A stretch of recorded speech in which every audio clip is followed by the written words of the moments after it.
എല്ലാ സഹോദരങ്ങൾക്കും നമ്മുടെ യൂട്യൂബ് ചാനലിലേക്ക് സ്വാഗതം. അപ്പോൾ ഇന്ന് ഒരു സ്പെഷ്യൽ വീഡിയോയാണ്. സ്പെഷ്യലല്ല, എന്നും ഉണ്ട് വീഡിയോ, പക്ഷേ എന്നാലും ഇന്ന് ഇത് ഞാൻ നിങ്ങൾക്ക് സമർപ്പിക്കുന്ന ഒരു സ്പെഷ്യലാണ്. കാരണം നമ്മൾ ചിലർ പറയുന്ന എല്ലാ കാര്യങ്ങളും തമാശ രൂപേണ കേട്ടുകൊണ്ടിരിക്കുന്നത് ശരിയല്ല. ചില കാര്യങ്ങളൊക്കെ ഇവർ പറയുന്നതിൽ കുറച്ച് കാര്യമില്ലേ എന്ന് തോന്നുന്നുണ്ട്. എന്തായാലും നിങ്ങൾ കൂടി ഇതൊന്ന് കേൾക്കുക. കേട്ടതിന് ശേഷം അഭിപ്രായം പറയുക കേട്ടോ. കമൻറ്റ് ചെയ്തേക്കണേ.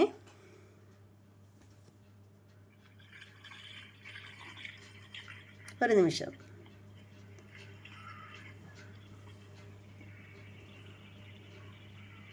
എനിക്കൊരു കാര്യം കൂടി ചോദിക്കാനുണ്ട്.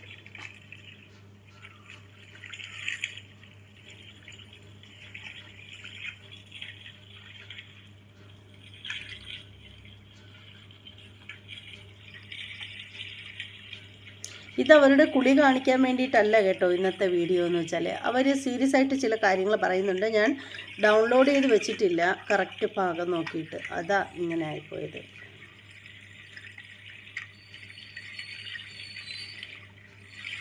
കാര്യം പറയൂ. അതെ,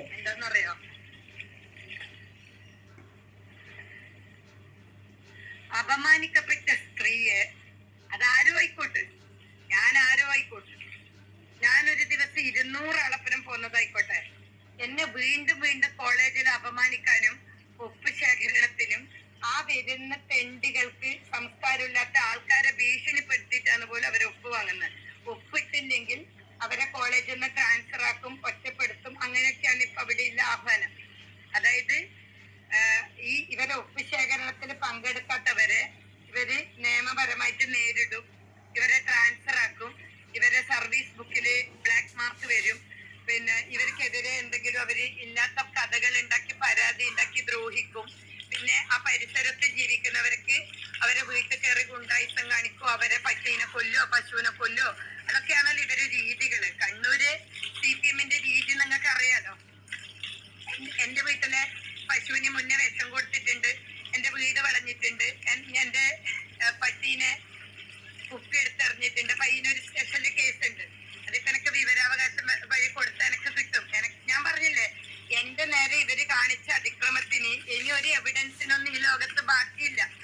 എന്റെ വീടിന്റെ തൊട്ടപ്പുറത്തുള്ള ഒരു പോലീസുകാരനും പിന്നെ കുറച്ച് നമ്മളെ നാട്ടിലെ ഗുണ്ടകളും കൂടി 2-3 പ്രാവശ്യം വീട് വളഞ്ഞു. അത് കഴിഞ്ഞിട്ട് ഞങ്ങളുടെ പശുവിന് പാലിന് സ്വാദ വ്യത്യാസം വന്നേരം നമ്മൾ അറിയുന്നു. പശുവിന്റെ കച്ചിയില് പുല്ലില് വിഷമൊഴിച്ചു. പിന്നെ എന്റെ വളർത്തുന്ന നായക്ക് എപ്പോഴും ട്യൂബ് കുപ്പി പൊട്ടിച്ചെറിയും, മറ്റേ കുപ്പി പൊട്ടിച്ചെറിയും. അതിന് പയ്യന്നൂർ സ്റ്റേഷനിൽ ഞാൻ കേസ് കൊടുത്തിട്ടുണ്ട്. അത് ചെയ്തത് കരുവള്ളൂര് സഖാക്കന്മാരുടെ നേതൃത്വത്തിലാണ്. അപ്പം ആ പാരമ്പര്യമുള്ള എനിക്ക്, ഇതനുഭവിച്ച് എനിക്ക് കണ്ണൂർ എഞ്ചിനീയറിംഗ് കോളേജിലെ ഗുണ്ടായിസത്തിന് യാതൊരു പുതുമയും തോന്നില്ല. പിന്നെ എഞ്ചിനീയറിംഗ് കോളേജിനെ ഇത്ര അപമാനിച്ച് ഇത്ര ഇല്ലാ കഥകൾ ഉണ്ടാക്കി കുളിച്ച് പ്രതിഷേധിക്കുന്ന എനിക്കെതിരെ എന്തുകൊണ്ട് നിങ്ങൾ നിയമ നടപടി സ്വീകരിക്കാത്തപ്പാ? എനിക്ക് കോടതിയിൽ അതൊരു പോയിൻ്റാണ് അവർ ചോദിച്ചത്. അവരിപ്പോൾ എനിക്ക് തോന്നുന്നു ഒരാഴ്ചയൊന്നും അല്ലേ, ഏതാണ്ടൊരു കുറേ ദിവസങ്ങളായിട്ട് അവർ കുളിച്ച് പ്രതിഷേധിക്കുന്നുണ്ട്. പക്ഷേ ഈ കുളിച്ച് പ്രതിഷേധിക്കുന്ന മാത്രമല്ല, വളരെ ശക്തമായിട്ട് ഓരോ വ്യക്തികളുടെയും പേരുകൾ അവർ എണ്ണി എണ്ണി പറഞ്ഞാണ് പ്രതിഷേധിക്കുന്നത് എന്ന് മാത്രമല്ല, അവർ ലൈവിൽ വന്ന് സംസാരിക്കുന്നുണ്ട്, വീഡിയോ വഴി സംസാരിക്കുന്നുണ്ട്, ഷോർട്സ് വീഡിയോ വരെ അവരിടുന്നുണ്ട്. പക്ഷേ ഇത് യൂട്യൂബ് പോലുള്ള ഒരു പ്ലാറ്റ്ഫോമിനകത്താണ് ഇതെല്ലാം ചെയ്യുന്നതെന്ന് ഓർക്കണം. ഇത്രയധികം ഓരോരോ വ്യക്തികളുടെയും പേര് എടുത്ത് വച്ചിട്ട് ഇവർ പ്രതികരിച്ചിട്ട്, അതുമാത്രമല്ല ഒരു സ്ഥാപനത്തിൻ്റെ, ഒരു സർക്കാർ സ്ഥാപനത്തിൻ്റെ പേര് കൂടി എഞ്ചിനീയറിംഗ് കോളേജിന് അപമാനമാകും വണ്ണം പോലും ഇവർ സംസാരിച്ചിട്ട് അതിനെതിരെ എന്തുകൊണ്ട് ആരും ഒരു നടപടി എടുക്കുന്നില്ല എന്ന് അവർ ചോദിച്ചതിൽ ഒരു തെറ്റുമില്ല. ആ ഒരു ചോദ്യം 100% പിന്നെ എന്താണ് 100% സത്യസന്ധമായ ഒരു ചോദ്യമാണ് ആ ഒരു ചോദ്യം എന്ന് പറയുന്നത്. നമുക്ക് ആർക്ക് വേണേലും ചിന്തിക്കാൻ പറ്റുന്നതേ ഉള്ളൂ. ഒരു വ്യക്തി വെടക്കാണെങ്കിൽ, അല്ലെങ്കിൽ അവർ നല്ലതോ കെട്ടതോ എന്തോ ആകട്ടെ, ഒരു സ്ഥാപനത്തിനെയും ഓരോരോ വ്യക്തികളുടെയും പേര് പറഞ്ഞ് ഇതേ വണ്ണം അധിക്ഷേപിക്കുമ്പോൾ സോഷ്യൽ മീഡിയയിൽ വന്നിട്ട് അധിക്ഷേപിക്കുന്നു, കുളിക്കുന്നു, ഓരോ ദിവസത്തെയും കുളി മുഖ്യമന്ത്രിക്കെന്ന് പറയുന്നു, അവർക്കെന്ന് പറയുന്നു, ഇവർക്കെന്ന് പറയുന്നു. അപ്പോൾ ഇങ്ങനെ ചെയ്തിട്ട് ഇവരുടെ പേരിൽ യാതൊരുവിധ നടപടിയും എടുക്കാത്തത് എന്തുകൊണ്ടായിരിക്കാം? അതാണ് എന്തുകൊണ്ടായിരിക്കാം? നിങ്ങൾക്ക് ആർക്കെങ്കിലും അതിനെക്കുറിച്ച് എന്തെങ്കിലും ഒരു ഐഡിയ ഉണ്ടെങ്കിൽ കമൻറ്റ് ചെയ്തേക്കണേ. ഞാൻ എത്ര ചിന്തിച്ചിട്ടും അതേക്കുറിച്ച് എനിക്ക് വലിയതായിട്ടുള്ള ഒരു ഐഡിയയും കിട്ടുന്നില്ല. എന്തുകൊണ്ടാവും എന്നെനിക്കറിയാൻ പറ്റുന്നില്ല. അപ്പോൾ എന്തെങ്കിലും ഒരു ഡൗട്ടുള്ളവരൊന്ന് കമൻറ്റ് ചെയ്തേക്കൂ. പിന്നെ ഇവർ സംസാരിക്കുന്ന കാര്യം ഇവർ മാറ്റി മാറ്റിയല്ല പറയുന്നത്. കൃത്യം ഒരേ കാര്യം തന്നെയാണ് ഇവർ പറഞ്ഞുകൊണ്ടേയിരിക്കുന്നത്. സാധാരണ ഒരു വ്യക്തി നുണപ്രചാരണമാണ് നടത്തുന്നതെങ്കിൽ അവർ ഓരോ ദിവസവും വന്ന് പറയുന്ന കാര്യങ്ങളിൽ മാറ്റം ഉണ്ടാവും. നമ്മൾ കണ്ടില്ലേ, ഹേമ കമ്മീഷൻ റിപ്പോർട്ട് വന്നപ്പോഴത്തേക്ക് ഓരോരുത്തർ അയാൾ എന്നെ അങ്ങനെ പീഡിപ്പിച്ചു, ഇങ്ങനെ പീഡിപ്പിച്ചു, മറ്റേ രീതി മറിച്ച രീതി എന്ന് പറഞ്ഞിട്ടൊക്കെ ഓരോരുത്തർ വന്ന് പറഞ്ഞ കാര്യങ്ങളൊക്കെ നമ്മൾ കേട്ടതല്ലേ. കാരണം എന്ന് വെച്ചാൽ ഈ കളവ് പറയുന്ന വ്യക്തികൾക്കാണെങ്കിൽ ഒരു കാര്യം അവർ പലവട്ടം മാറ്റി മാറ്റി പറഞ്ഞുകൊണ്ടേയിരിക്കും. പക്ഷേ ഇവരുടെ കാര്യത്തിൽ അങ്ങനെയല്ല. ഇവർ കൃത്യം ഒരു കാര്യം തന്നെയാണ്. ഇവരുടെ കുളിക്കുന്ന വീഡിയോയിൽ വന്ന് പറയുന്നത് തന്നെയാണ് അവർ ഈ പറയുന്നത് പോലെ അവരുടെ മറ്റ് വീഡിയോകളിലായാലും ലൈവുകളിലായാലും എല്ലാത്തിലും അവർ വന്ന് പറയുന്നത് ഒരു കാര്യം തന്നെയാണ്. എപ്പോഴും പറയുന്ന പേരുകളും ഒന്ന് തന്നെയാണ്, കാര്യങ്ങളും അതുപോലെ തന്നെയാണ് അവർ പറയുന്നത്. അപ്പോൾ എന്ത് തന്നെയാണെങ്കിലും ഇവർ ചോദിക്കുന്ന ഒരു ചോദ്യമുണ്ട്. അതായത് ഇന്നലത്തെ കുളിസീനിലാണ് ഇവർ ചോദിക്കുന്ന ഒരു ചോദ്യം എന്ന് വെച്ചാൽ, മറ്റ് മുതിർന്ന മാധ്യമ പ്രവർത്തകരാരും എന്തുകൊണ്ട് അവരെ വന്ന് ഇൻ്റർവ്യൂ ചെയ്യുന്നില്ല എന്നാണ് അവരൊരു ചോദ്യം ചോദിച്ചത്. ഒരു പക്ഷേ ഇവരത് ചോദിച്ചപ്പോൾ നമ്മളിൽ പലരും പരിഹാസത്തോടു കൂടിയായിരിക്കണം അത് കേട്ടിട്ടുണ്ടാവുക, അല്ലേ?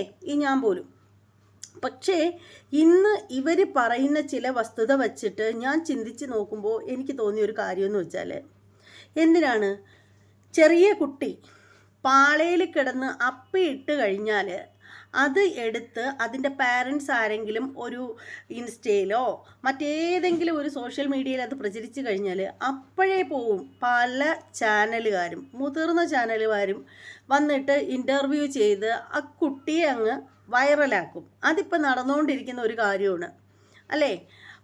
ഇപ്പോൾ മറ്റൊരു കാര്യം പറയുകയാണെങ്കിൽ, ഒരു കൊച്ചുകുട്ടി വളരെ ക്യൂട്ടായിട്ട് കണ്ടാൽ ഓമനത്വം തോന്നുന്നൊരു വാവ അവൻ്റെ വർത്തമാനം കേട്ട് കഴിഞ്ഞാൽ വാരിയെടുത്ത് ചുംബിക്കാൻ തോന്നാത്തവരായിട്ട് ആരും ഉണ്ടാവില്ല. എനിക്ക് വളരെ ഇഷ്ടപ്പെട്ടു.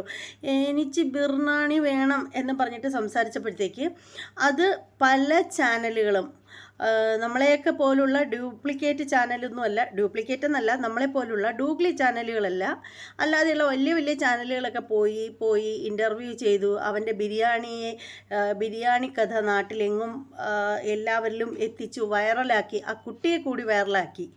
അതാണ് കഥ.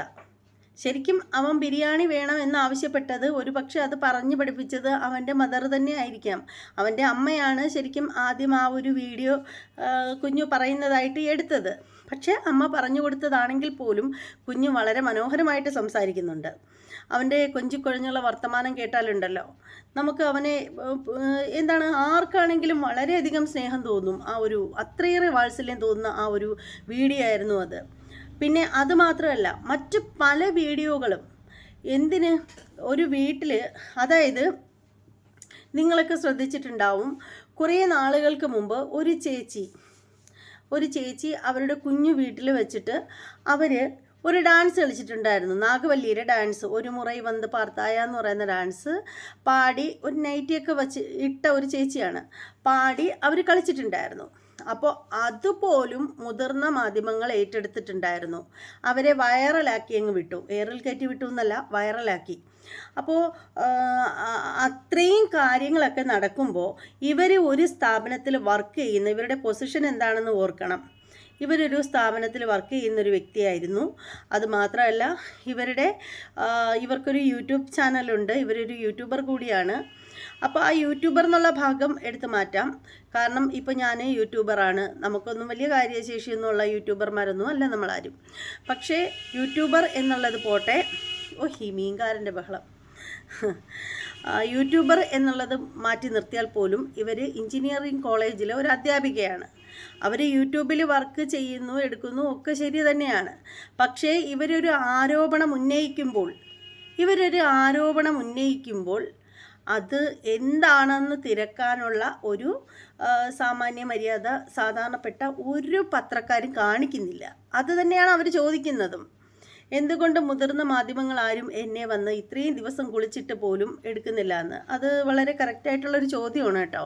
അത് പറയാനുള്ളൊരു കാര്യമെന്ന് വെച്ചാൽ, റോഡ് സൈഡിൽ പലരും പല ഗോഷ്ഠികളും വന്ന് കാണിക്കുമ്പോൾ അതെല്ലാം അപ്പപ്പോഴും പോയി ഒപ്പിയെടുക്കാറുണ്ട് ഈ ക്യാമറക്കാരും, ഈ ഒരു വലിയ വലിയ ന്യൂസ് ചാനലുകളൊക്കെ. അപ്പോൾ ഇത് എന്തുകൊണ്ടാണ് ഇങ്ങനെ സംഭവിക്കുന്നില്ല എന്നുള്ളത് അവരുടെ ഒരു ചോദ്യം. വളരെയധികം കറക്റ്റായിട്ടുള്ളൊരു ചോദ്യമാണ് ആ ഒരു ചോദ്യം എന്ന് പറയുന്നത്. അപ്പോൾ ഈ ഒരു വീഡിയോയെക്കുറിച്ചിട്ട് എന്താണ് നിങ്ങളുടെ അഭിപ്രായം എന്ന് വെച്ചാൽ നിങ്ങൾ താഴെ കമൻറ്റ് ചെയ്യണേ. പിന്നീട് ഒരു കാര്യമെന്ന് വെച്ചാൽ എന്താണ്, നമ്മുടെ ചാനൽ ഇതുവരെയും സബ്സ്ക്രൈബ് ചെയ്തിട്ടില്ലാത്ത ആളുകളൊക്കെ ഉണ്ടെങ്കിൽ എത്രയും പെട്ടെന്ന് സബ്സ്ക്രൈബ് ചെയ്ത് ബെല്ലൈക്കൻ കൂടി ഒന്ന് പ്രസ് ചെയ്തേക്കണം. ഇനി മറ്റൊരു വീഡിയോയുമായിട്ട് വരാം. അതുവരെ എല്ലാവർക്കും ബൈ.